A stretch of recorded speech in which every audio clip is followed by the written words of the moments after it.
Buenos días, República Dominicana. Bienvenidos a una nueva entrega de su programa Espejo 360. Gracias por convertirnos en su programa favorito de los domingos. De inmediato iniciamos con Semana 360, un resumen de las principales informaciones nacionales e internacionales. Veamos. ¿Qué tal, amigos? Este es el resumen informativo Semana 360. El ministro administrativo de la presidencia, José Ignacio Paliza, aseguró que la reforma fiscal será aplicada en el 2022 y que este año 2021 será para lograr un pacto con el mayor consenso posible. El funcionario manifestó que los recursos para el presupuesto de este año 2021 ya están identificados, aunque la reforma deberá hacerse este año. El gobierno dominicano, a través del Ministerio de Hacienda, realizó una emisión de bonos soberanos por $2.500 millones en el mercado internacional, de acuerdo con lo consignado en el Presupuesto General del Estado 2021, aprobado por el Congreso Nacional. Las micro, pequeñas y medianas empresas podrían eliminar entre el 10 y el 15% de su plantilla de empleados si el gobierno dominicano no continúa el programa denominado Fondo de Asistencia Solidaria al Empleado Fase 2.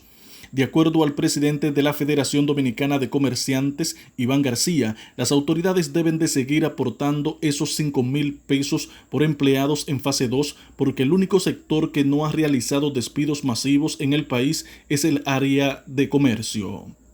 El Banco Central de la República Dominicana informa que el índice de precios al consumidor registró una variación de 0.48% en diciembre respecto al mes de noviembre de 2020. La institución indica que la inflación interanual asociada a la serie de analítica de la nueva base referencial cerró el año en 4.63%.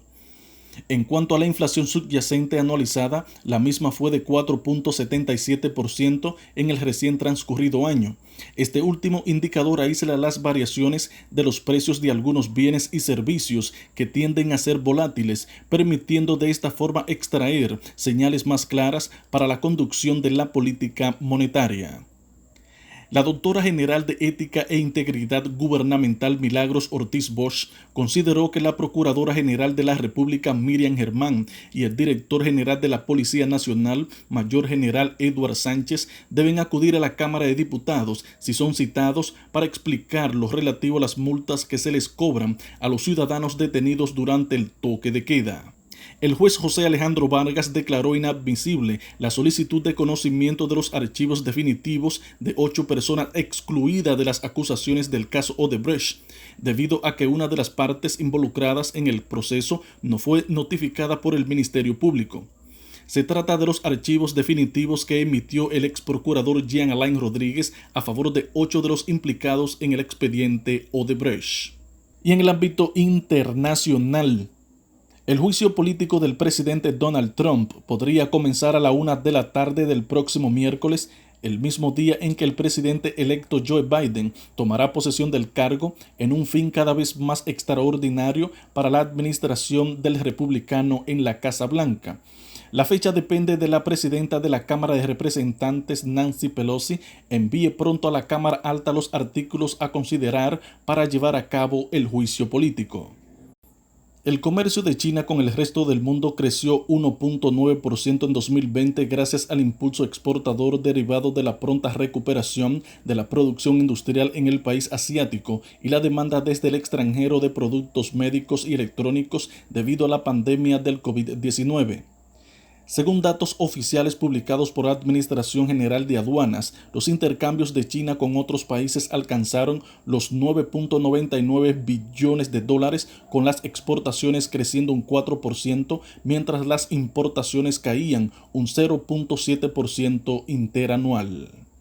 Un puñado de 6 países de las Américas ya empezó la vacunación contra el COVID-19, pero con dosis muy limitadas que llegan a una ínfima parte de la población y por ahora no alcanzan para controlar la pandemia, dijo el miércoles la Organización Panamericana de la Salud.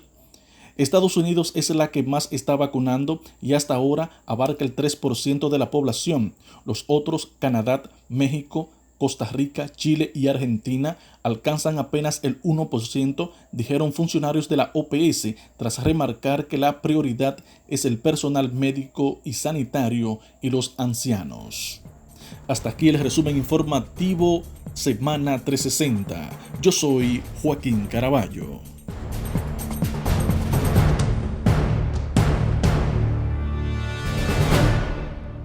El juicio de Odebrecht, en su etapa de juicio de fondo, es uno de los casos más importantes desde el punto de vista judicial que ha enfrentado la República Dominicana. Este caso, no solamente por lo que contiene de la corrupción, etcétera, sino también por la cantidad de elementos nacionales e internacionales involucrados en el asunto. El Código Procesal Penal es un código garantista, y esto es bueno que se le aclare al público, de que el garantista implica de que todo es en base a la prueba. Nada es con la íntima convicción, como sucedía en el viejo Código de Procedimiento Criminal, que fue superado, suplantado, o más dicho, sustituido por este actual código. Entonces, en este caso, la garantía del proceso implica que la prueba debe ser una prueba legal, obtenida de manera legal, sustentada y validada. Y en ese tenor es lo que ha estado sucediendo en esta etapa del juicio, que los testigos, ¿verdad?, en este caso los internacionales, como el caso de los testigos brasileños, pero parece que el más importante era el caso del señor Mauricio Dantas Becerra, que validó una serie de documentos, ¿verdad?, el tribunal los acogió como proceso de prueba. No significa que el tribunal esté diciendo ya que son culpables o inocentes, sino que el tribunal está haciendo uso, aplicando el debido proceso de ley, a los fines de que cuando ya se proceda a las conclusiones de fondo de las partes, tanto la parte acusadora como en este caso la defensa, porque la parte acusadora representa al Estado, a la sociedad, ¿verdad?, que es el Ministerio Público, y la defensa, que tendrá toda la libertad y toda la oportunidad de presentar, ¿verdad?, sus conclusiones también. Pero lo importante en este caso es que muchas personas pensaban, y entre ellos yo me cuento también, que no iba a haber un juicio de fondo, dadas las características políticas también que encierra este caso. En el sentido siguiente, las personas involucradas que son de todo el arcoíris político, porque si examinamos el asunto de Odebrecht, cuando empezaron las obras, etcétera, vamos a ver que recorre varios periodos de gobierno. Entonces uno entiende de que las personas que están, por ejemplo, encartadas en este momento, que son apenas 6, como que no son todos los que están, ni están todos los que son, como dice el refrán popular.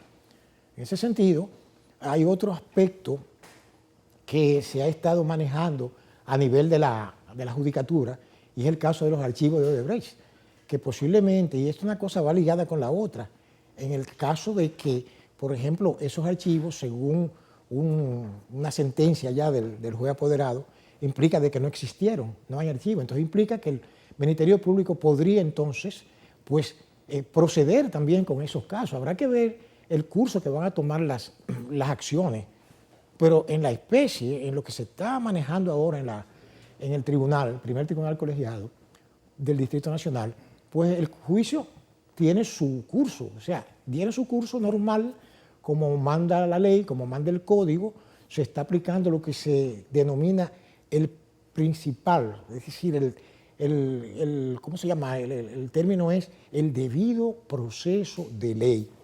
En este sentido, el PEPCA, que es el Ministerio Público relacionado con la persecución de la corrupción, se encuentra satisfecho hasta el momento del desarrollo de los interrogatorios. Sin embargo, los abogados de la defensa tienen el derecho a hacer lo que se llama el contrainformativo o interrogatorio, el cual se ha estado haciendo ya, y hay algunas cosas que han surgido ahí que puede ser que, bueno, habrá que analizar a fondo. Eso le corresponderá a los jueces, ¿verdad?, ponderar, examinar la veracidad, la importancia de cada elemento de juicio apoderado. Pero es un caso complejo que contiene mucha información, no solamente los testimonios, es bueno que se lo señalemos, no solamente los testimonios son los elementos de prueba en un proceso penal, hay muchos elementos de prueba. Están, por ejemplo, prueba documental, que es importante también, aunque la prueba, digamos, la prueba testimonial es fundamental también en todos estos procesos. Por eso es que, por ejemplo, los abogados de la parte de la defensa están haciendo su trabajo, están haciendo su papel, porque les corresponde a ellos, inclusive hasta desacreditar, de ser posible, al testigo de la parte contraria, en este caso, los testigos del Ministerio Público. Pero también existen lo que se llaman testigos a descargo, es decir, que hay personas que pueden declarar unos a cargo y otras a descargo. Eso es lo que se usaba en el viejo código y eso se puede también manejar en la actualidad. Pero es probable que ese juicio no termine con una sentencia del tribunal colegiado, porque recordemos que la Constitución establece el doble grado de jurisdicción. Es decir, una sentencia que sea emitida, que sea, el término que se usa es evacuada por el tribunal correspondiente, pues no significa que el asunto terminó ahí, porque no es una sentencia firme. Para que una sentencia sea firme, debe recorrer los dos grados de jurisdicción, pero también hay un grado que, aunque no es un tercer grado, es una garantía de que se ha aplicado correctamente la ley, que es el recurso de casación, que lo conoce la Suprema Corte de Justicia. En este caso, pues nosotros auguramos que el juicio no concluye ahí. Obviamente, la primera parte es muy importante, porque ahí es que las partes, es decir, las partes van a poder poner en juego todo su arsenal, tanto el Ministerio Público en su persecución como la defensa, ¿verdad?, a sus clientes. Pero sí han surgido muchas cosas ahí, por ejemplo, el manejo de tantos recursos, ¿verdad? Obviamente reconoce la gente de Odebrecht que sí dieron dinero. Lo que habrá que ver entonces si hay una relación de causalidad entre lo que se plantea como acusación y lo que se señala en los elementos probatorios. Habría que buscar la causalidad, es decir, que ese dinero llegó a manos de las personas que están encartadas, y eso es lo que le corresponde al Ministerio Público probar.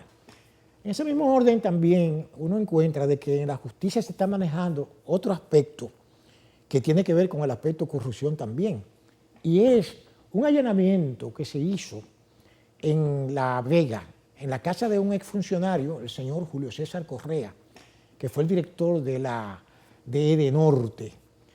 Ahí pues fue un allanamiento un poco sui generis, porque estuvo varias horas, desde las 5:30 de la tarde hasta las 2:30 de la mañana, y no hubo detenciones. Según se sabe, no se encontró nada, aparentemente, eso que ligara, ¿verdad?, a esa persona con el caso Pulpo, Antipulpo, que es por ahí que se andaba buscando el asunto.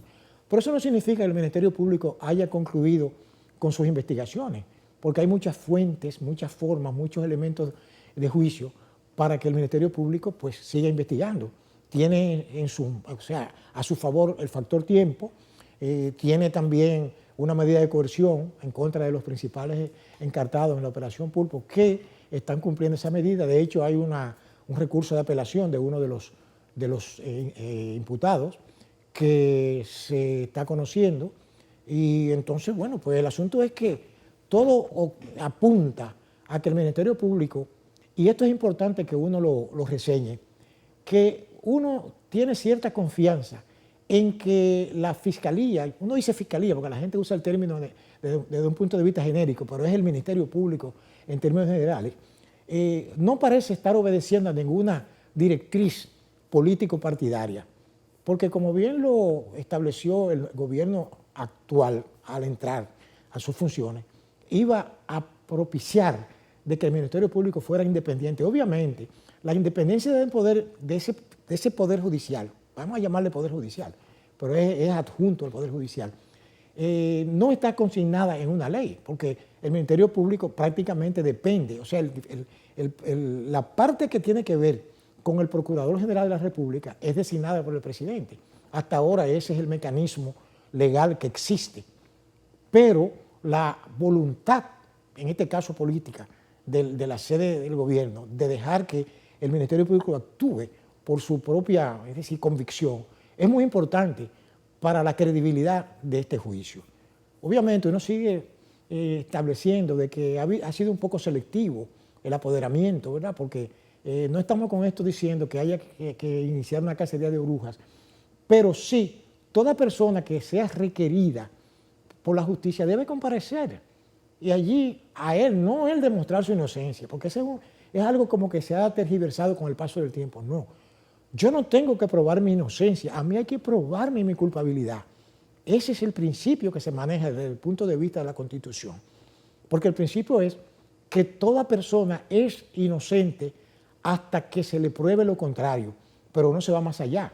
La inocencia es hasta que exista una sentencia firme. O sea que incluso una persona puede ser hasta condenado en primer grado, recurrir en apelación y todavía la sentencia no es firme, se sigue presumiendo su inocencia. Pero ustedes saben que los juicios pues, son importantes porque son orales, públicos y contradictorios, aunque a veces los jueces en este nuevo código pues tienen cierta libertad de prohibir el acceso a cierta información, como fundamentalmente en el caso de testigos, para que no se contamine la declaración de los testigos, ¿verdad? Y pueda entonces, pues eso, influir en otros testigos que van a deponer. Pero entendemos que por ahí anda el proceso. El proceso anda bien encaminado porque la opinión pública percibe que hay un verdadero interés, hay una verdadera voluntad de que eso se analice, de que eso se juzgue, de que eso se dilucide en esa jurisdicción, no en otras, no que se determine por acuerdo de aposento o que se señalen culpables preferidos o favoritos, sino que sea la justicia misma, recordando que la justicia no es el Ministerio Público, la justicia son los tribunales que condenan o absuelven, y hay muchos principios también que gobiernan, ¿verdad? Las decisiones que toman los tribunales. Por ejemplo, hay un principio que dice que más vale condenar, absolver a 100 culpables que condenar a un inocente. Eso es una ratificación del principio de la presunción de inocencia que existe, ¿verdad?, en estos ambientes judiciales. Uno espera de que esto sirva como precedente para que la gente se dé cuenta de que el que llega, por ejemplo, a una posición, tiene que cuidar sus actuaciones, tiene que cuidar las decisiones que toma, porque puede ser cuestionado judicialmente y nadie está por encima de la ley. Es lo que se plantea, porque todos debemos, ¿verdad?, ser sumisos ante el peso autoritario de la ley, pero que se lleve a cabo el juicio correcto, que se respeten los derechos de las personas. Y eso es lo que percibimos hasta ahora, que se han estado respetando los derechos, ¿verdad?, de las personas involucradas y que se está llevando a cabo la sustanciación, el examen, el análisis, ¿verdad?, de las pruebas, pruebas que en un sentido pues ya se está procediendo a validarlas para que puedan ser consideradas por el tribunal. Esa es la situación. Pero entendemos que sí, que el proceso lleva buen camino, está en el juicio de fondo y esperamos que ya los incidentes no van a ser posibles a este nivel. Así que nada, esperamos que las cosas sigan como van caminando. Señores, vamos entonces a una breve pausa comercial y regresamos en un momento.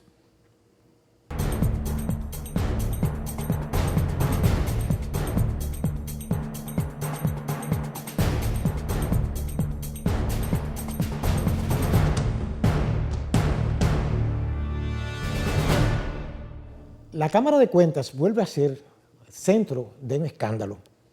En este momento están siendo los jueces de dicho organismo investigados por supuesta, no digo supuesta porque hasta ahora hay una presunción, ¿verdad?, de manejo irregular de las auditorías. Se les está acusando incluso, se les imputa, se les señala, que no están acusados, sino que se está investigando. Pero señala de que han entorpecido las investigaciones, fundamentalmente del caso de Brecht, que han maquillado auditorías, que no presentaron auditorías en el tiempo correcto, ¿verdad?, para ser utilizadas en este proceso, y que también se afirma de que otras cosas que habrá que probarlas, ¿verdad?, pero que son parte del esquema de investigación que está siendo llevado a cabo por la PEPCA, en este caso la Procuraduría, ¿verdad?, para la persecución de la corrupción administrativa. Mire, el asunto de los organismos de supervisión del Estado, en este caso la Cámara de Cuentas, es muy delicado, porque es el organismo que está diseñado por la Constitución para hacer, para controlar, garantizar, mediante la auditoría permanente, donde quiera que se muevan los recursos del Estado, donde quiera que haya un fondo del Estado, un peso del Estado, tiene la Cámara de Cuentas el derecho y la obligación de investigar y analizar. Aquí hay muchas instituciones que reciben dinero del Estado, ¿verdad? Y entonces la Cámara de Cuentas tiene el derecho, tiene la obligación de hacer investigación. Lo que pasa es que la Cámara de Cuentas, que siempre hemos criticado su inercia para conocer ciertos aspectos, incluso el hecho de que ellos alegaban siempre que no tenían fondos, que no tenían recursos para hacer auditorías. Sin embargo, pues veo que se aumentaron el fondo, digamos los sueldos.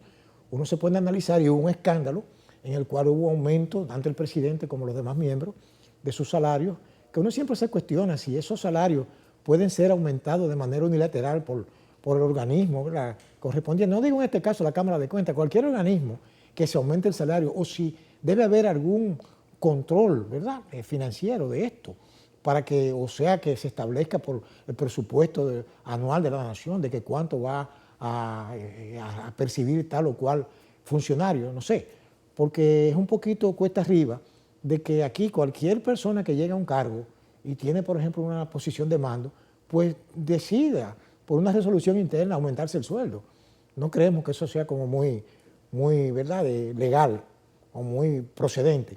Pero en el caso de la especie, no es tanto de criticar el que haya sido el aumento del salario que se hicieran, sino de que se argumentaba, y siempre se argumenta todavía, que carecían de recursos para llevar a cabo esas auditorías. Ahora, hay otra cosa también que es importante señalar aquí, y es que cuando una persona, un organismo, no cuenta con la autonomía suficiente para realizar su trabajo, es muy difícil que llegue a conclusiones que sean, diríamos, apreciables y que sean positivas y que hablen bien de su gestión y su ejecución.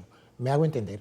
Si un organismo, por ejemplo, como la Cámara de Cuentas, no tiene acceso a una serie de informaciones, es muy difícil que realice su trabajo.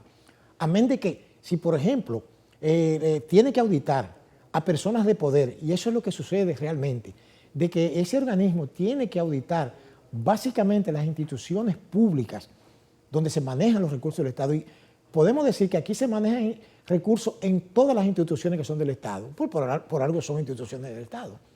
O sea que el asunto está en que, bueno, el asunto se está investigando.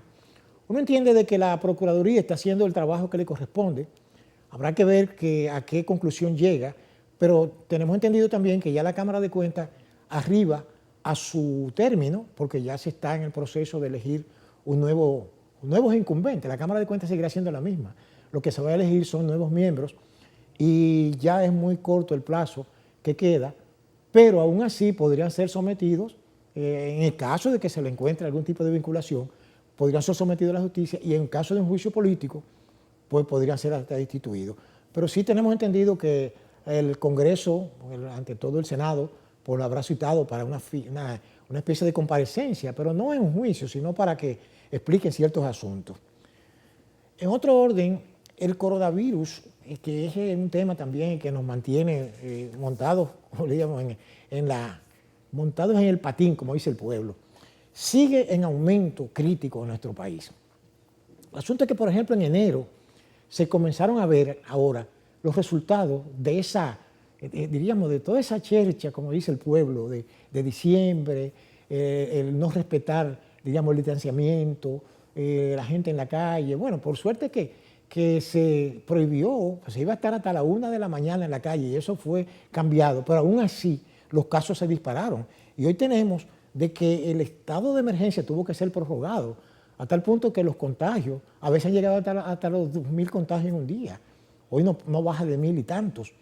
Es decir, que la actitud del gobierno ciertamente debe ser observada con positividad desde el punto de vista de que lo que busca es frenar el aumento casi indetenible de este contagio. Pero es un problema también, no solamente es de prevención, no solamente de mascarilla, no solamente es de higiene personal, no solamente de distanciamiento, también se refiere a conciencia de las personas. La gente tiene que tener conciencia, y eso no solamente en nuestro país. Uno se pone a leer las informaciones en países que son muy organizados y también tienen ese problema. Parece que la misma fiesta navideña, pues, lamentablemente ocasionaron de que la gente rompiera un poco el esquema, ¿verdad?, a todos los niveles de la sociedad, pues no solamente es a nivel de los barrios, a nivel del pueblo llano, no. Se vio que hubo incluso organismos e instituciones de alto nivel social que también estamos en lo mismo. Es decir, que la realidad es que las camas cada día son menos, ¿verdad? Que las unidades de atención, diríamos, de cuidados intensivos cada vez son menos y que la situación, diríamos, de admisibilidad en los hospitales están siendo cada vez más críticas. Es importante que esto se tome en cuenta, que la gente despierte ante la realidad, porque entonces está bien, hay una disyuntiva, está el problema económico. Entonces hay que estar lidiando con dos aspectos que son realmente fundamentales, pero yo entiendo que la salud es fundamental hasta por encima de lo económico, en un sentido. No hacemos nada con tener un buen desempeño económico si no tenemos salud. Ahora, el reto del gobierno es equilibrar esos dos aspectos, equilibrarlos. Y uno entiende de que la lógica formal, ¿verdad? El sentido común, que aunque dicen algunos que es el menos común de los sentidos, pero que lleva a que la gente entienda de que si se cuida, claro, pues hay menos posibilidad de que pueda ser contagiado. Pero hay muchas cosas que uno ve, observa en la calle, las aglomeraciones, ¿verdad? En los transportes colectivos llenos de gente, no se observa el distanciamiento, y eso realmente mantiene este estado de cosas, ¿verdad? Incontrolado. Aunque obviamente parece que las cifras han comenzado un poquito como a estabilizarse, pero aquí se alcanzaron picos incluso mayores que el año pasado, y eso realmente es una verdadera preocupación para todos, porque hay otras cosas importantes que hay que mencionar, y es que las personas, incluso asintomáticas, que no tienen ningún tipo de síntoma, como dicen los médicos, también contagian. Es decir, que a veces también hay algo, y es que las personas creen que porque se flexibilicen las medidas es porque ya el peligro pasó. No, ahí que está también parte del peligro, que la gente sí ve que, por ejemplo, bajan el asunto del confinamiento, ¿verdad? Del toque de queda, entonces la gente cree que ya pasó el peligro. No, ese es el momento de tomar mayores precauciones, porque obviamente si se flexibiliza un poco la medida del toque de queda es para facilitar a las personas, ¿verdad? Su desplazamiento, para hacer ciertas diligencias, pero la gente tiene que recogerse, tiene que ser más cauto, cuidando su propia salud, porque la salud de uno, primero es responsabilidad de uno y después es responsabilidad del tercero, aunque el Estado tiene una responsabilidad fundamental también, con el control y con la asistencia. Pero sí entendemos de que, y además en el mundo entero, porque hay otro problema ahora, y es que está surgiendo, o ha surgido, una nueva cepa que se está expandiendo poco a poco. Y hemos escuchado a, diríamos, profesionales de la salud importantes en nuestro país que están advirtiendo sobre ese particular, porque eso se ha estado expandiendo y tiene que ver también con la movilidad de las personas, porque el vector más fundamental para la propagación de este virus es la misma persona, es el movimiento.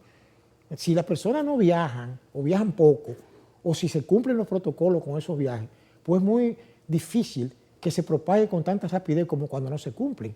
Y aquí lamentablemente hay una serie de situaciones que conllevan al relajamiento de esas medidas. Pero ciertamente es importante de que las personas tomemos todos conciencia de la situación. Así que entendemos de que sí, los indicadores apuntan hacia una crisis sanitaria. Eso es muy preocupante, porque implicaría de que la carencia de recursos, porque el país no está en una buena situación, por una serie de bajas económicas, ¿verdad? Este encerramiento obviamente ha afectado a muchas personas, ha afectado a todo el mundo desde el punto de vista hasta psicológico, porque no es fácil estar tanto tiempo en ese encerramiento. Pero sí es importante que tomamos conciencia de que depende la vida y todo de las medidas que nosotros tomemos los personales. Amigos, vamos a hacer una breve pausa y regresamos en un momento.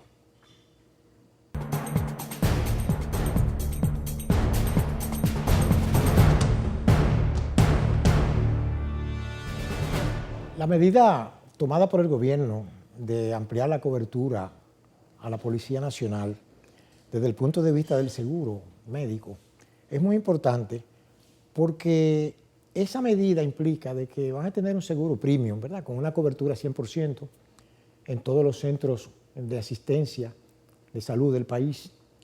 Va a cubrir a todos los incumbentes, ¿verdad? Los miembros de esa institución.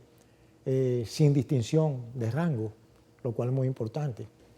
Y esto es así porque había sido ofrecida diríamos, esa reforma, ¿qué le digo?, favorecer a los miembros de la policía con que sus salarios sean mejorados. Usted dirá, bueno, pero que un seguro no es salario, claro, porque cuando una persona tiene que invertir dinero de lo que gana para atender sus asuntos de salud, entonces ya está afectando también sus ingresos. Y en este caso, la cobertura que estábamos examinando dice que va a tener unos 18,000 pesos anuales para la adquisición de medicina y que va a cubrir el 100% de cualquier internamiento o gastos médicos, lo que implica que es una forma también de aumento salarial. Siempre lo hemos dicho, que los salarios tienen dos formas, el salario nominal y el salario real. El salario nominal es lo que usted percibe en pesos, ¿verdad?, en dinero, y el salario real es lo que usted hace con eso que percibe. Y en este caso es una forma de salario real, aunque también se mantiene, según tenemos entendido, el gobierno mantiene la posición de hacer los aumentos correspondientes a no solamente a los miembros de la policía, sino también a los miembros de las Fuerzas Armadas en general. Entonces, en ese orden, sin embargo, nosotros somos de opinión que también hay una anunciada reforma, ante todo, de la policía. Y es importante que esto se mencione y que el gobierno lo tenga bien claro, de que son instituciones que deben ser renovadas, remozadas, y que uno de los obstáculos que se mencionaban siempre, de que había ciertas inconductas en la policía, era el bajo salario, ¿verdad?, la baja atención que recibían los alistados, mejor dicho, los de baja graduación policial. Pero ¿cómo le diría? Una buena gestión policial se inscribe dentro de que la persona se sienta bien ejerciendo sus funciones, que tenga un salario que le permita, ¿verdad?, manejarse con su familia, con sus gastos personales. Y entiendo que se va encaminando a ese fin, a ese objetivo, estas medidas que se están tomando. Obviamente estas cosas no se van a resolver de la noche a la mañana, porque estamos en un país con crisis económica, aquí hay una baja en los ingresos, aunque hay otras cosas que se han mantenido, han aumentado, pero la mayoría de los ingresos del gobierno se han visto afectados y hay muchos problemas por resolver. Pero esto es muy importante que esto sea así, o sea que el gobierno cumpla, porque fue una promesa también que hizo y lo está cumpliendo. En otro orden, vimos que hubo una reunión muy interesante entre el presidente nuestro, el señor Luis Abinader, y el presidente haitiano, el señor Jovenel Moïse, en la frontera, en ocasión de un viaje que hizo el presidente nuestro por la frontera. Eso se coordinó y se hizo una reunión, vamos a decir que bilateral, ¿verdad?, entre los dos estados, en donde se tomaron en cuenta una serie de detalles y se hizo una declaración conjunta que contiene varios puntos. Hay un punto muy interesante que a mí me llamó la atención, que es el de identificar a los habitantes, los haitianos que residen en la República Dominicana, sin documentación, para que Haití los documente.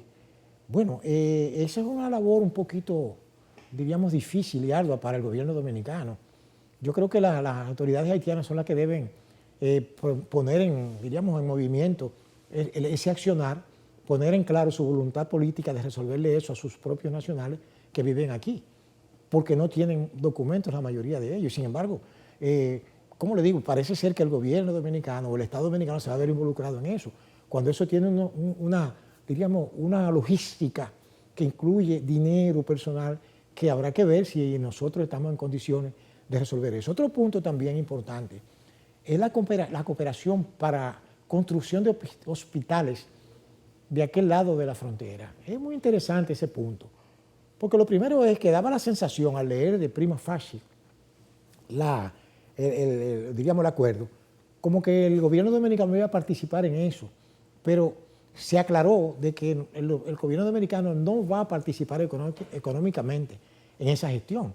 Será un mediador para que los países comprometidos con Haití, que parece ser que a veces se olvidan de que Haití necesita de esa ayuda, pues canalicen, ¿verdad?, esos recursos y que se pueda, por ejemplo, hacer esos hospitales, construirlos a aquel lado para que no tengan que estar las parturientas, ante todo parturientas haitianas, teniendo que arriesgar su vida y venir aquí a crearnos también un problema a nosotros, porque según hemos visto, pues la cantidad de parturientas haitianas que vienen aquí, eso es parte hasta de un negocio. Se ha denunciado que hay hasta un negocio envuelto ahí de tráfico de personas.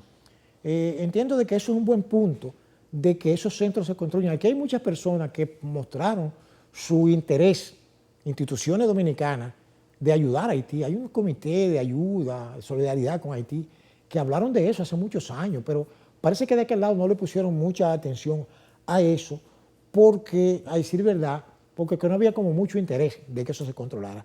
Otro de los puntos del acuerdo es la apertura de negociaciones para la delimitación marítima. Fíjense, el asunto, por ejemplo, del mar, nosotros compartimos frontera, no solamente terrestre, sino marítima con Haití, tanto por el lado del norte, por Montecristi, como por el lado del sur, con Pedernales. Entonces los pescadores haitianos, pues, no respetan mucho esos límites, ¿verdad? Y faenan, como dicen en el término de los pescadores, en aguas territoriales dominicanas. Y eso se trata de controlar, porque, a decir verdad, aunque eso es muy difícil de controlar, muy difícil, porque, por ejemplo, la delimitación de esa frontera requiere toda una política dirigida a ese punto. Por ejemplo, en el caso de la migración terrestre, se acordó desplegar tecnología de vanguardia que permitan eliminar el flujo irregular de personas, pero que eso es muy difícil. Porque, por ejemplo, tenemos entendido de que, por las noticias que uno lee a diario, que, por ejemplo, los organismos encargados de controlar esa migración tienen tecnología de último minuto, o sea, vamos a decir de moda, de la punta, como se le llama, hasta drones, eso, y aún así siguen entrando. Leímos una declaración de un oficial que decía que hay personas que él la ha detenido hasta 15 y 20 veces, porque él no sabe cómo los sacan, los toman prisioneros, ¿verdad? Los deportan y entran de inmediato. Es decir, que eso amerita de que haya una revisión de las medidas, de los mecanismos que se utilizan para el control de esa, diríamos, migración, que difícilmente será controlada en su totalidad, pero que sí puede hacerse mucho para que disminuya un poco, porque no solamente la migración de las personas, por ahí entran otras cosas también. Hay tráfico de armas, tráfico de drogas, tráfico de mercancías. Entonces, imagínense usted, por ejemplo, en el caso del comercio dominico-haitiano, hay mucha informalidad. Si bien es cierto que hay mercados, ¿verdad?, binacionales, los cuales bajan un poco la presión. O sea, los mercados binacionales que permiten el cruce, ¿verdad?, de haitianos a buscar, ¿verdad?, a comprar cosas aquí y de los dominicanos venderles a ellos, etcétera. Eso está muy bien, pero se requiere una regularización del comercio entre República Dominicana y Haití, que eso implica también reglas claras. Se establecen, por ejemplo, aranceles, ¿verdad?, porque a veces hay resoluciones de Haití que toman medidas unilaterales, que encarecen, por ejemplo, los productos que los mismos haitianos compran aquí, le ponen, por ejemplo, cargas impositivas que se les hace imposible la vida a ellos. Entonces, la idea es esa, de que es posible que ese tema se aborde también y que se tome en cuenta, ¿verdad?, al comercio de los haitianos que tienen, ¿verdad?, su modo de vida aquí, porque en Haití realmente las fuentes de trabajo cada día son más precarias y no hay forma de que se resuelva el problema haitiano. El problema haitiano no es tan fácil de resolver, porque son problemas que tienen raíces ya profundas e históricas. Y obviamente a nosotros los dominicanos debe de importarnos la situación de Haití. No es que nosotros tengamos la responsabilidad de hacernos cargo de ella, pero sí debe de importarnos, y aquí debe de ser parte de la agenda nacional ese problema, porque es un problema, ¿entiende? La situación de Haití no es que es nuestro problema, pero sí es un problema que a nosotros nos afecta y nos atañe. Y otro punto importante es lo de la planificación de una matriz energética entre ambos países. Eso es muy interesante, porque aquí nosotros, que tenemos un buen avance en aspectos de producción energética, podríamos incluso negociar y hasta venderle a Haití energía, como hacen otros países que son limítrofes, que tienen ese tipo de acuerdo, y eso puede ayudar a que Haití también mejore y avance un poco más en su desarrollo económico. Vamos a una breve pausa y regresamos en un momento.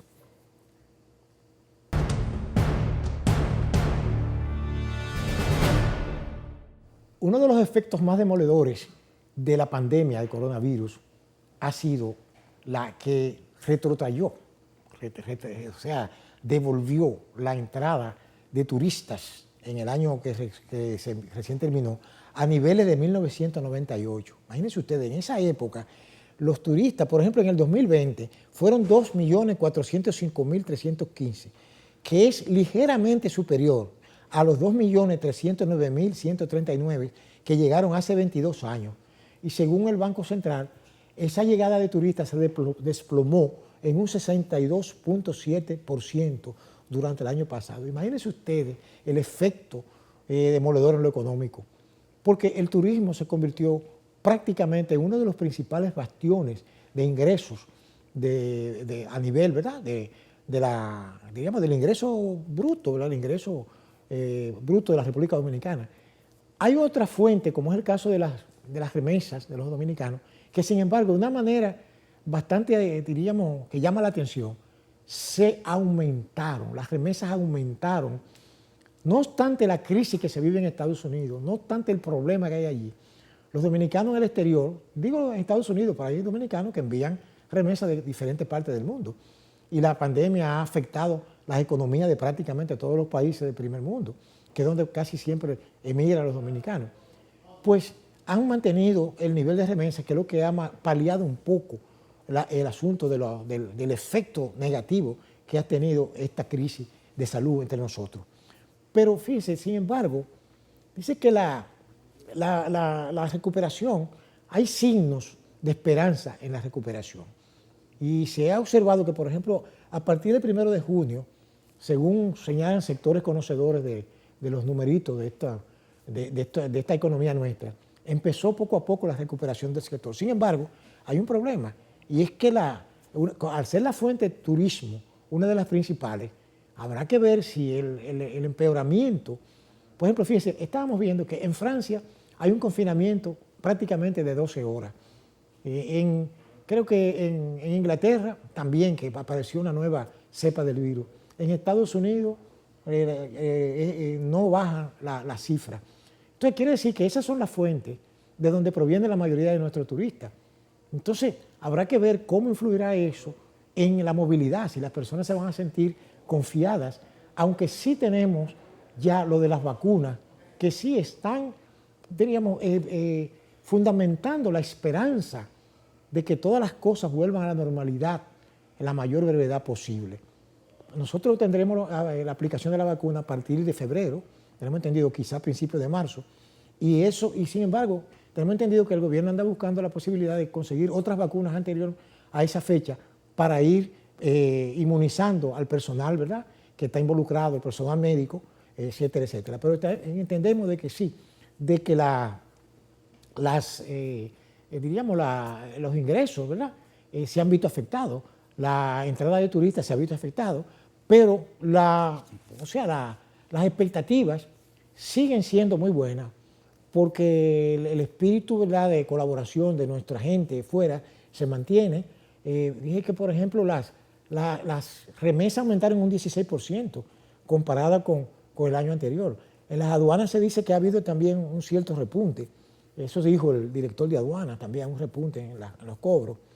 Pero sí tenemos entendido de que las cosas tienden a mejorar y que, bueno, son efectos, diríamos, secundarios, porque lo económico es un efecto secundario de la pandemia, porque mientras estuvimos ajenos a esa enfermedad, pues todo marchaba sobre rieles. Pero eso es la situación, uno nunca sabe, nadie podía prever que una situación como esa podría suceder, y no solamente suceder, sino en el tiempo que sucedió y a nivel mundial. Esa es la situación. Pero sí entendemos de que nosotros tenemos el privilegio de que, aunque tenemos una gran cantidad de casos, ¿verdad?, hemos visto de que, por ejemplo, la mortalidad ha bajado mucho, a tal punto de que en los últimos reportes, nos parece que no se ha reportado fallecidos. En el último reporte que leímos de Salud Pública, no se reportaron fallecidos, aunque sí un incremento de los casos de positividad.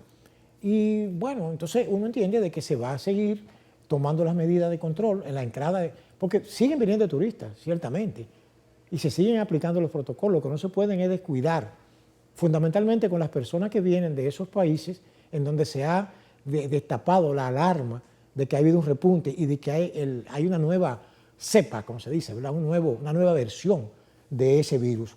Entendemos de que, bueno, el asunto es que, nada, nosotros esperamos de que la cordura, ¿verdad?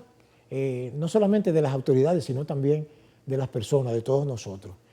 Tenemos que para esta semana que entra, estará en el tapete la elección de los miembros del Tribunal Constitucional, los jueces, que son 4, y de la Suprema Corte de Justicia, que es 1, aunque se ha establecido de que podría también, tengo entendido, que elegirse a un juez suplente, ¿verdad?, del Tribunal Superior Electoral. Sería posible que eso también se dé ahí.